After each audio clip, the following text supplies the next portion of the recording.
What is up, guys? We're here live in the Nucleus Hub at the NIL Summit, and I got my special guest. Vinny Schmidt.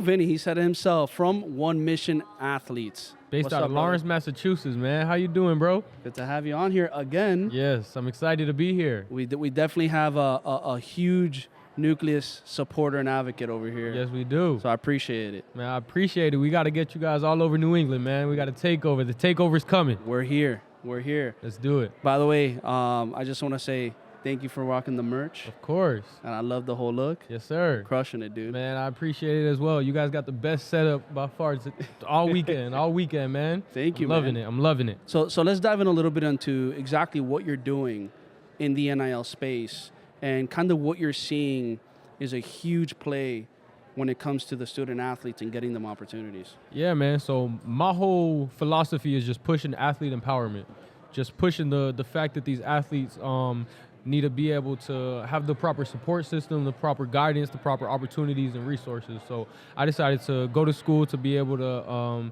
build a brand, an athlete representation group, One Mission Athletes, in which, you know, I have 12 athletes all over New England in which we are more than ready to take over and get into this space, but it's not an easy process. And what we're all able to learn from it is that it's just like everything else. Being an athlete it's an uphill battle.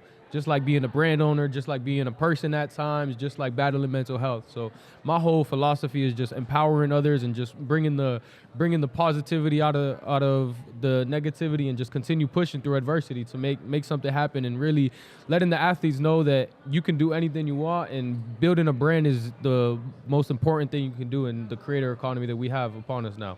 I love that. And you keep mentioning empowerment. For us, empowering is a huge component to everything we're doing, as you can see. With our jerseys over here. Oh, I love the jerseys. I'm glad you do. So for us, empowerment's huge. So when you use the word empowerment, number one, what does it mean for you?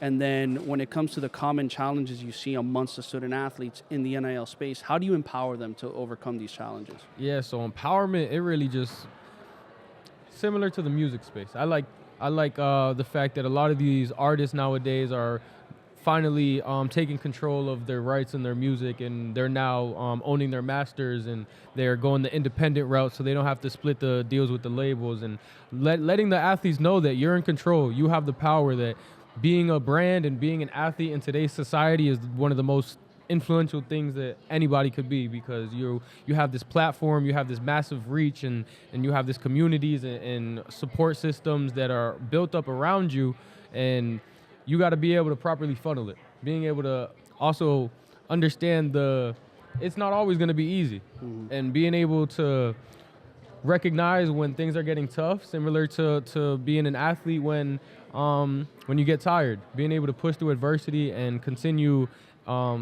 leveling up and pushing yourself into new circumstances, take risks, sacrifice, and be able to believe in a vision when it's not in front of you. Yeah. And you yourself were an athlete. Yes. So for you, did you have these NIL opportunities at your time or no? No, I did not, but I hopefully will now that I decided to enroll into school. So as well as a full-time student, I'm also a student athlete and a business owner. So I'm able to understand the NIL game from all aspects. I was an athlete before NIL. I'm currently an athlete during the NIL space. I decided to educate myself on the NIL landscape before going to school. And now I just decided to enroll into school so I can obtain a sports law degree, so I no longer have to outsource and eventually keep all the contracts in-house. Amazing. So, I think that's a huge pillar, right? When you can keep things in-house, especially on the legal side of things. Most definitely. You're going to definitely have an advantage there. So it's really cool that you have that. And it's something you're going to be able to help yourself and the student athletes that you're working with. Now, with that being said, athlete, going back to school, running your own business, it's a lot of things, yes, especially trying to compete in each one at a high level. How do you manage your time? Being able to understand what I can and can't do. And I can wear a lot of hats, but I can't wear them all. So I've built a foundation of not only proper business partners, but really just a support system and understanding on where to go and when to go, and being around the right people, but also making sure that my voice is the only voice I'm listening to. So I try to tune out all other distractions. I've made sure that everything I try to do is always to focus on the future and being able to have an understanding of what needs to get done and practicing patience. Love that. So what for you personally and as well amongst the student athlete, what's a huge distraction, a common one that you see amongst this space that constantly just creeps up and you gotta just like push it to the side? As much as I'm probably gonna get hated on social media. And it's crazy because, you know, I've been building this foundation. I've yet to really dive into my social media journey as I'm ready to do it now. But social media is poison. And I completely believe that. And there's a bunch of different ways you can look at it. But the belief of this instant gratification, it's disgusting to me. And I know how long I've worked and it took for me to get into this room that I'm in right now. And I've put a lot of work and hard work, sweat, tears, and I've invested everything I had to really understand what I wanted to get done. And there was no blueprint. And there's still no blueprint. So just being able to wake up every single morning with this burning desire I have to not only do it for me, but do it for everybody else that I know that I'm representing. But also the most fulfilling part about it all is all the people that are going to be impacted indirectly through my message shared with the athletes that I represent and the stories that they meet with, you know, their communities and the people in their universities. We're all able to connect, and it's super powerful to be able to spark this conversation, but really be a pioneer in this movement as well. So, you know, for yourself, you know, saying social media is the major distraction. It's a poison, right? Like you stated. How are you currently now setting up your strategy? Because now you're saying now is when you're diving more into it.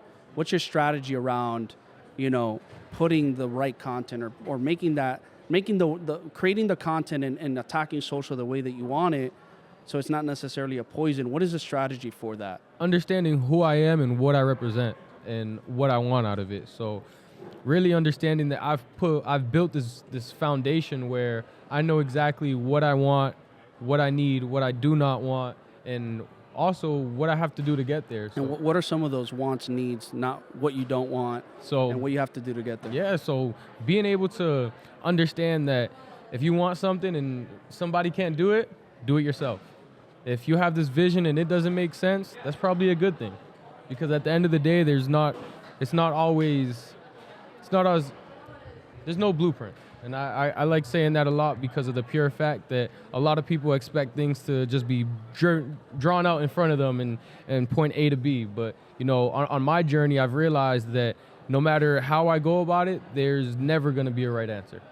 And being able to understand that I'm going to continue to educate myself, and as a leader, I will always be the best student because I like to lead with my people and not at them. And I think there's a very big difference between the two, being someone who understands just how to lead as on a business perspective, on a football field, on a baseball diamond, in a classroom, in my community, understanding the power of impact and really putting people in position.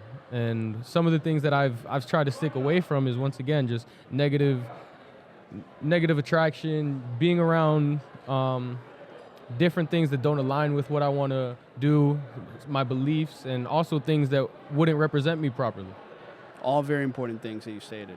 At the end of the day, that's what makes you successful, because it starts with, are you true to yourself? When you're true to yourself, you're able to go out there and create success. And then with that success, you can share your story. Other people replicate that into themselves, and they find their own way of putting that energy out. So definitely a huge message right there. Now, you know, for you personally, what do you really like about NIL? And what don't you like about NIL? And what would you like to see change? I love the fact that it's almost equal for everybody. If you have a phone, if you have a voice, if you have a brain, you're able to put one and two together, and you can have these conversations and you can learn. And you're able to continue just diving into it, and it's so new, and there's so much to learn, and there's so much more to learn. So understanding that there's a student aspect of all parts of life, but being able to really hone in on the fact that we're able to get it done. And what was the second part? What is it that you don't like about it? Yeah, so the instant gratification. You know, a lot of people Going back to that. Yeah. So like, everything I've been doing is really just setting up this foundation that I have for myself to be able to take a step in the rooms that I want to be in. So it started off me just having a passion and a drive for entrepreneurship, and then that ended up leading into one day athletes being able to monetize. And I knew I was always gonna eventually get into that, but I never knew how, I never knew when, and never knew how long it was gonna take. But I knew I was gonna die trying to make it happen. So I'm super blessed to be able to be in this position because of all the work I've put in these 4 years in the dark. I love it. Vinny, it's been a pleasure, brother, having you on here, sharing what you're going through right now, business, as a student, you know, as an advocate, also helping other student athletes. You know, you're playing 3 different heads here, right? So it's great to hear from a voice who's doing it in 3 different ways, that you can relate in 3 different ways, and you're working hard for it, right? Not that instant gratification. Not at all. You're putting the sweat, the energy, you're doing what it takes to actually build this. So congrats to you, brother. It's been a pleasure. Hope you've been enjoying yourself here. Where can people find you? Plug away. On my Instagram is vinnyschmidt.1m. On Twitter, it is Schmidt Vinny. And my TikTok is Vinny Schmidt LLC. There we go. You guys heard it from Vinny himself. Go follow this man. Connect. Trust me, he's going to connect back. Most definitely. I appreciate it.